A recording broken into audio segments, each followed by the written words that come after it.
Court में क्या हुआ आपको बता देते हैं। सीजेआई खन्ना ने यह पूछा कि याचिकाओं के निपटाने के लिए हाईकोर्ट को कहा जा सकता है। कानून पर रोक लगाने के पहलू पर कोई दलील नहीं सुन रहे हैं, ये क्लियर कर दिया सीजेआई ने।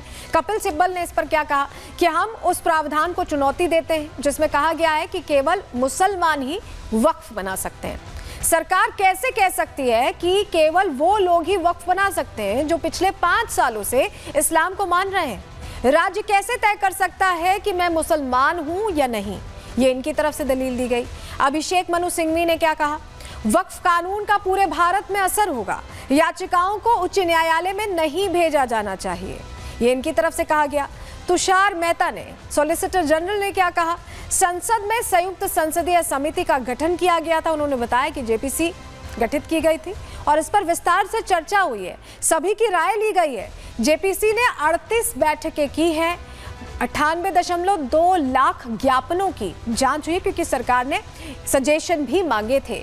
तो ये सीजेआई ने जो प्रश्न पूछा उसका जवाब सिलसिलेवार तरीके से दिया है, लेकिन कोर्ट के अंदर के अलावा बाहर भी इस पर राजनीति हो रही है। सुनिए ममता बनर्जी क्या सवाल पूछ रही है और जगदम्बिका पाल ने कैसे जवाब दिया है।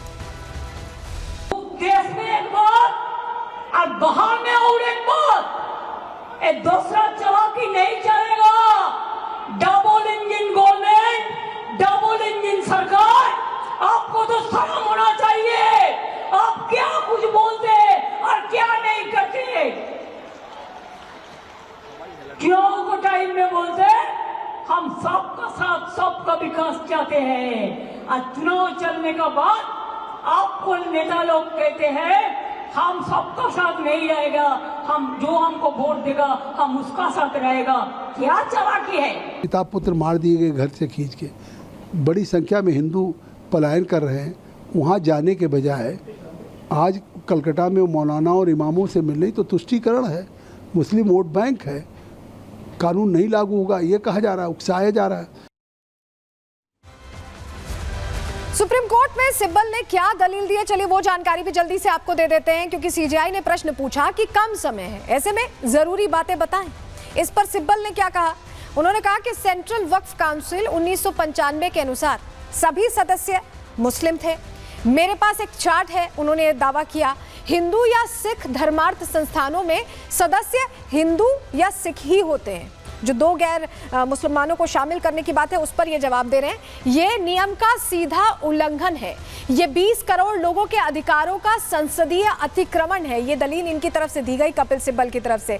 ये उन्होंने बोला कि एक तरह से अधिकारों का उल्लंघन है, तो राइट का जिक्र यहाँ पर कपिल सिब्बल करते दिखाई दिए। लेकिन सीजेआई ने इसके बाद, जब कपिल सिब्बल ने अपनी बात रख दी, उसके बाद सीजेआई ने तुषार मेहता से, सॉलिसिटर जनरल से सवाल पूछे। क्या उन्होंने पहले सीजेआई ने प्रश्न पूछा, सुनिए, अगर इन संपत्तियों को डी नोटिफाई किया गया तो ये एक बड़ा मुद्दा बन सकता है। सीजेआई ने इसको लेकर चिंता जाहिर की। क्या वक्फ बाय यूजर को मान्यता दी जाएगी या नहीं? वक्फ बाय यूजर का ही अभी तक हवाला दिया जाता रहा है और ये कहा जाता रहा है कि 15-20 साल से हम इस्तेमाल करें तो हमारी ही प्रॉपर्टी है, वक्फ बोर्ड ऐसे ही काम करता था। इस पर क्या जवाब दिया है सीजेआई ने? सीजेआई को आप सुनिए, अगर संपत्ति रजिस्टर्ड है तो वक्फ की मानी जाएगी, ये तुषार मेहता ने कहा। अगला सवाल सीजेआई का था, ये तो पहले से स्थापित व्यवस्था को पलटना होगा। सीजेआई ने ये कहा, अगर आप वक्फ बाय यूजर संपत्तियों को डी नोटिफाई करने जा रहे हैं तो ये एक गंभीर मसला होगा, ये उनकी तरफ से कहा गया। और समझिए इसके जवाब में, और अगर आप ये नहीं कह सकते कि सभी ऐसी संपत्तियां फर्जी हैं, ये भी कहा सीजेआई ने। इसके जवाब में तुषार मेहता ने कहा कि कई मुसलमान वक्फ बोर्ड के माध्यम से संपत्ति दान नहीं करना चाहते हैं, इसीलिए वो ट्रस्ट बनाते हैं और इसीलिए इस तरह का सिस्टम लागू हो जाता है। और इसको लेकर धर्मगुरु भी बोल रहे हैं, अपनी बात रख रहे हैं। देवकीनंदन ठाकुर शुरू से कहते रहे कि सनातन बोर्ड बनना चाहिए और जिस तरह से मनमानी वक्फ की चल रही है उस पर नकेल कसनी चाहिए। कलवे जवाद कह रहे हैं कि ये गलत बात है, सुनिए जरा। इस देश में आजादी के बाद में एक ऐसा जो डेथ के प्रकट कर दिया गया था जो पूरे भारत को हड़प रहा था धीरे धीरे। मैं धन्यवाद देना चाहूंगा मोदी सरकार को, योगी ये क्या नाम है, मोदी जी की सरकार को और अमित शाह जी को। अमित शाह जी ने रात के 2 बजे तक वहां पर लड़ाई लड़ी है। काहे जी? ये किसके लिए लड़े हैं? ये हम देशवासियों के लिए लड़े हैं, हमारे भारत के लिए लड़े हैं। कौन? और ऐसा कानून कहीं नहीं है, मुस्लिम कंट्रियों में ऐसा कानून नहीं है। देखिए, हमारी सारी अपेक्षाएं जो है वो सुप्रीम कोर्ट ही से हैं। क्योंकि गवर्नमेंट तो बिल्कुल उस पर तुली हुई है कि काला कानून जो है उसको जो है चला तमाम स्टेट्स में उसको लागू किया जाए, और ये काला कानून इसको हमने माना है जिसके ज़रिए से हमारे तमाम औकाफ जो है तमाम बर्बाद हो जाएंगे उसमें और सब खत्म हो जाएंगे। यही प्लानिंग है। और आप देखिए हिस्ट्री में, इंडियन हिस्ट्री में शायद पहली मरतबा ये हो रहा है कि स्टेट गवर्नमेंट जो है वो फेवर में गई है इसके वक्फ बिल के फेवर में, और हमेशा सुप्रीम कोर्ट में जाया जाता है अपनी फरियाद लेकर कि भाई हमारे खिलाफ ये हुआ है। वहाँ उल्टा मामला फेवर में गई है 6 स्टेट गवर्नमेंट फेवर में, यानी इतनी मोहब्बत उनको मुसलमानों से हो गई है कि स्टेट गवर्नमेंट जा रही है मुसलमानों के फेवर में जा रहे हो।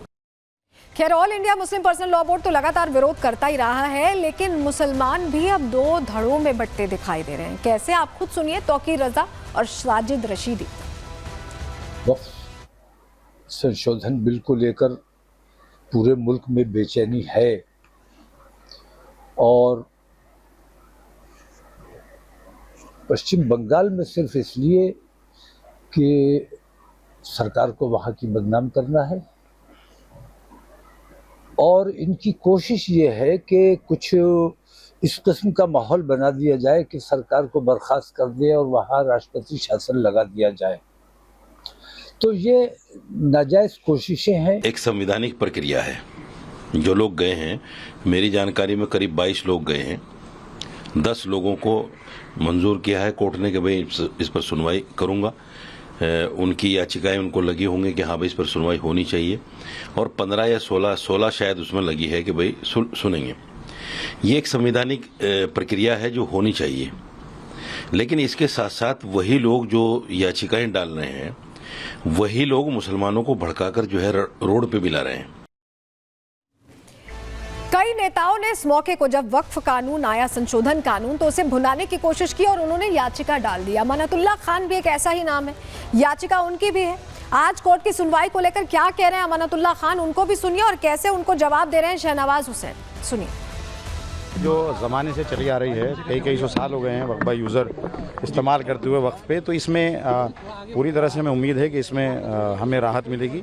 और दूसरा, जो नॉन मुस्लिम बोर्ड के अंदर आया है और जो इलेक्टेड प्रोसेस है उसको इन्होंने ख़त्म किया है। जैसे MLA इलेक्टेड था या MP इलेक्टेड था और मुस्लिम था, क्योंकि इनके पास तो है नहीं, तो इन्होंने जो है ये अनकॉन्स्टिट्यूशनल जो चीज़ें इसके अंदर रखी है। हमें पूरी उम्मीद है कि हमें इसमें जो है हमें पूरा भरोसा है और पूरे हिंदुस्तान को इसमें यकीन है कि सुप्रीम कोर्ट से हमें इसमें इंसाफ मिलेगा।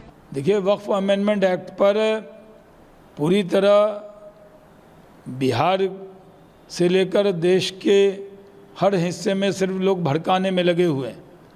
वक्फ अमेंडमेंट एक्ट जो आया है ये उम्मीद की किरण है, गरीब मुसलमानों के लिए, पसमानदा मुसलमानों के लिए, महिलाओं के लिए, विधवाओं के लिए। वक्फ का जो एक्ट लाया गया है, ये प्रधानमंत्री जी ने अच्छी नीयत से ये एक्ट लाए हैं ताकि गरीबों का हक मिले,